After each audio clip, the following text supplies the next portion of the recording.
Good morning and welcome back to my channel, Zamor Updates. Zamor Update pero walang update, bugok. Ganun talaga eh. Tangina, nung i-update ko, wala nang balita sa Bajaj Kit eh. Pera biro. Hirap ng bungal, pre. Hindi ka makasalta maayos. Pera biro. May nag-comment doon na tinanggal na daw yung coming soon sa Bajaj Cute na vlog. Tinanggal o nawala or basta hindi na mahanap, parang ganun yung gusto niya sabihin. At saka yung nagro-road test na vlog, nawala na rin daw. Hindi ko na sinearch. Pero ano sa tingin ano ba sa tingin niyo mga brad, no? Isipin mo ha, namamayagpag ngayon ang mga golf cart ng NWOW, 4 ang gulong. Kamahal-mahal, 80 plus ang brand new. Paghulugan medyo may tubo, 'di ba? Kung dumagdag ka na lang ng mga 40,000 doon, mga nasa 100 plus, kung Bajaj Cute 'yon, edi wow. So yun lang mga kaibigan.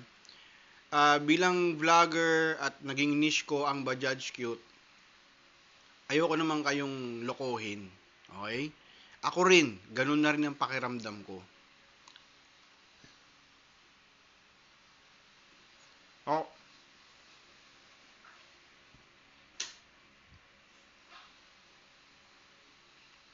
mahirap kumain, wala akong ngipin. Papagawa pa ang pustiso. Ganun na rin pakiramdam ko.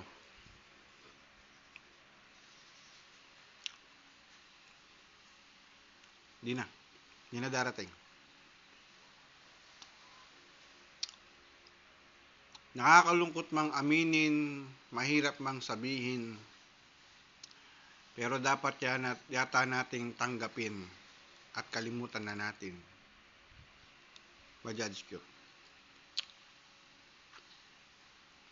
Hindi ko alam kung anong ginawa ni Kay Serbico tungkol dito.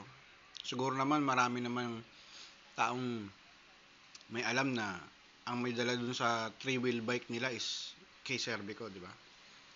Si Kay Serbico rin eh, parang di ko na nakikita eh. Meron pa ba? Nakakalungkot. Pero ang good news, marami tayong electric bike. Ang bad news, walang thrill eh. Walang thrill. Hindi siya makina. Hindi siya In short, mas malayo ang mararating mo kung naka-Bajaj Cute ka. Aminin nyo yan. Kahit pagkamahal-mahal, pagkaganda-ganda ng electric car nyo, yung golf cart, hindi yung electric car na kotse na talaga, no? Ibang usapan yun. Kahit gaano pa kaganda kamahal yung electric golf cart nyo, hindi siya makakalayo. Hindi rin siya advisable ilayo. Kasi iba pa rin talaga pag makina, iba talaga pag gasolina. Iba yung kapasidad, iba yung lakas, iba yung thrill. Magkaiba malayo.